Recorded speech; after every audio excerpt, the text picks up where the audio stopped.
Good morning. Thank you, Tom, for that kind introduction.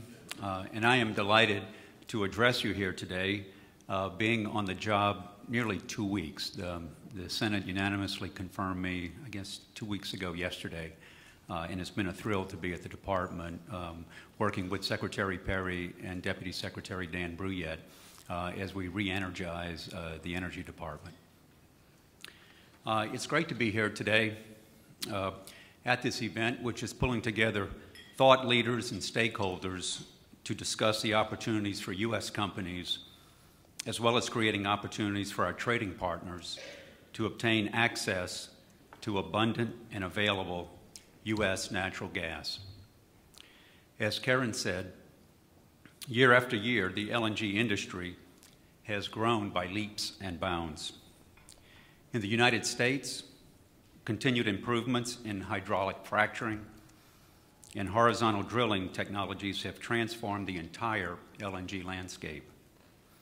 As far back as 1978 and through 1992, the U.S. Department of Energy has invested approximately $137 million in basic research that developed some of these technologies used today. DOE-funded R&D technologies has spurred the production of shale gas across the United States, beginning with the Barnett Shale in Texas in the 1980s. And later, in 2005, a year too that is seared in my brain, as Karen had mentioned, and a year where I had members of Congress also screaming at me. But as Chief Counsel on the House Energy and Commerce Committee, we put together EPAC of 2005. And contained in that bill, we amended the Natural Gas Act and the Safe Drinking Water Act to try to bring certainty to the federal regulatory process for LNG.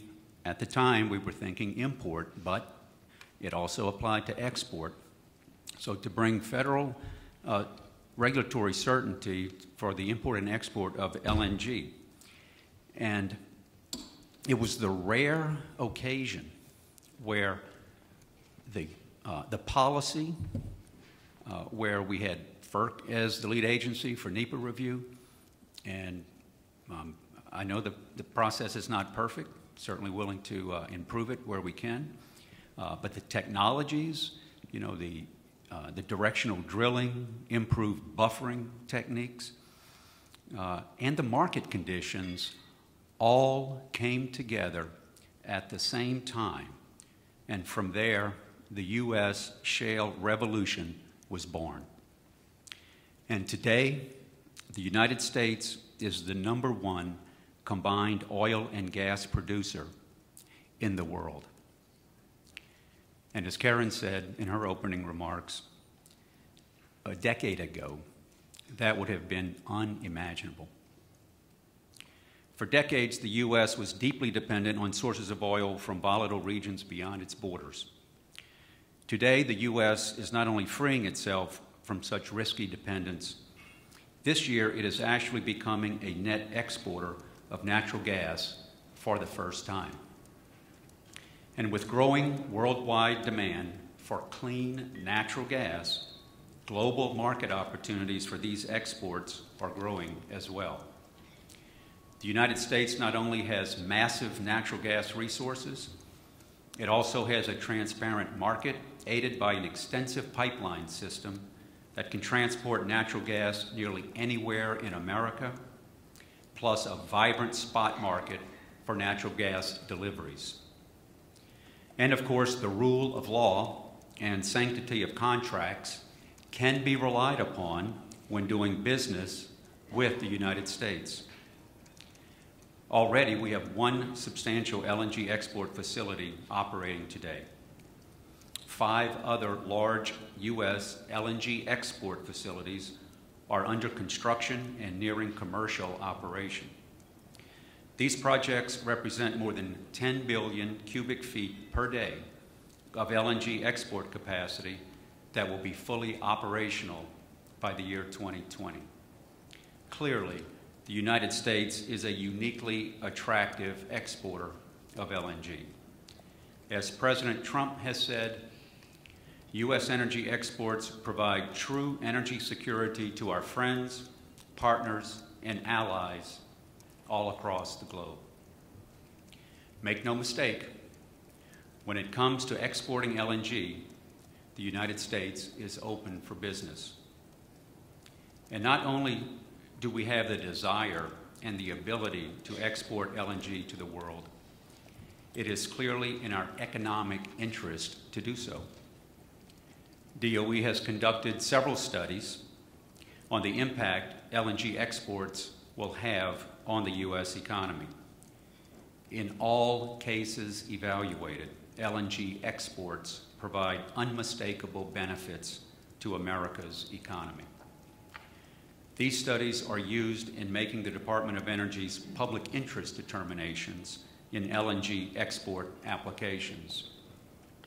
We have approved more than 21 billion cubic feet per day of LNG exports with no destination clauses.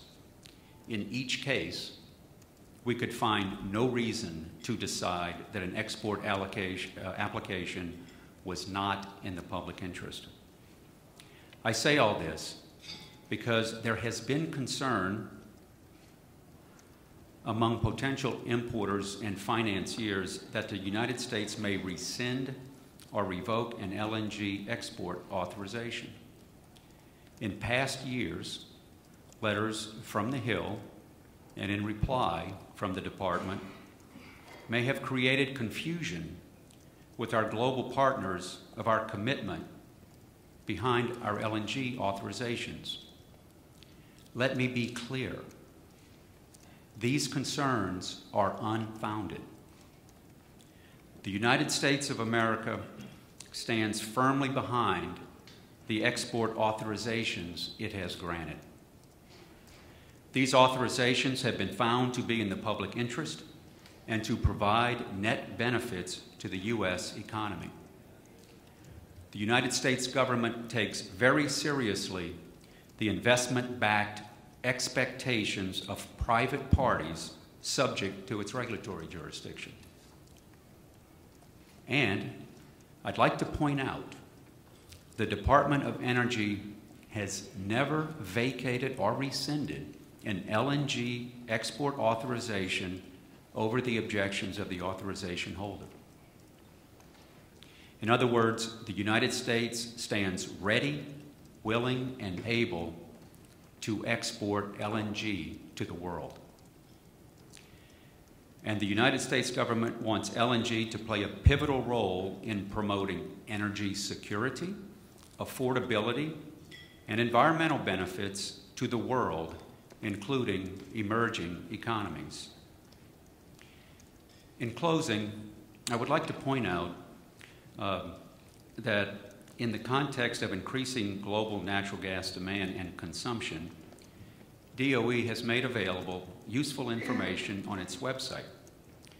With a focus toward foreign government and industry audiences, our website provides a framework for policymakers, regulators, project managers, investors, and the general public in any country to consider as they evaluate, develop, and finance LNG import and export projects.